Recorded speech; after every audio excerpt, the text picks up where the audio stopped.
Hello everyone. और जल्दी से आज हम देखने वाले हैं what are basically meninges of your brain. तो पहली बात तो ये समझो कि मेनिंजेस क्या है। They are the protective covering around your brain. ठीक है, अब ये टोटल कितनी होती है? So there are basically 3 meninges. अब कैसे याद रखना है?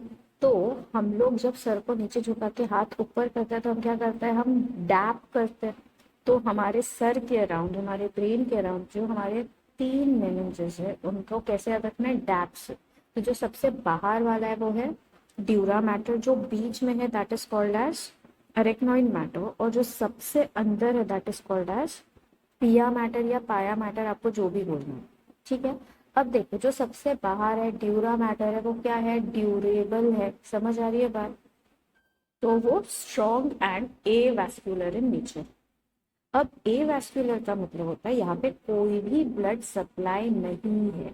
अब अगर मैं बीच वाली लेयर यानी एरेक्नोइड मैटर की बात करूँ तो ये भी स्ट्रॉन्ग है, लेकिन इतना ज्यादा स्ट्रॉन्ग नहीं है जितना ड्यूरा मैटर था, और ये स्लाइटली वैस्कुलर है, यानी थोड़े बहुत ब्लड वेसल्स आपको यहाँ पे दिख जाएंगे। लेकिन अगर हम सबसे अंदर यानी पिया मैटर की बात करेंगे तो it is going to be highly highly vascular. यहाँ पे बहुत ज्यादा ब्लड सप्लाई होता है क्योंकि मेरा जो ब्रेन है उसको constant blood supply and oxygen की जरूरत है। यानी मैं बोल सकती हूँ कि मेरे ब्रेन के जस्ट ऊपर और पाया मैटर के नीचे there is high high amount of blood vessel concentrated है। तो यहाँ पे पिया मैटर के नीचे कोई भी एक्स्ट्रा स्पेस नहीं है, यानी कोई भी अंदर सब स्पेस नहीं है जो कि आपको dura mater and arachnoid matter में मिलती है।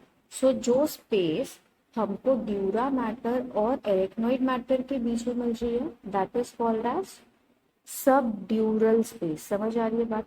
लेकिन अगर एरेक्नोइड मैटर की बात करें तो उसके नीचे भी बहुत कम ब्लड वेसल्स है, इतने नहीं है, तो बहुत सारी एम्प्टी स्पेस है। So that will be called as sub arachnoid space. लेकिन क्या हमारे पास सब पाया स्पेस होगा? नहीं, क्योंकि ये हाईली वैस्कुलर रीजन है नीचे, तो कोई स्पेस हमारी बचती ही नहीं है। अंडरस्टैंडिंग?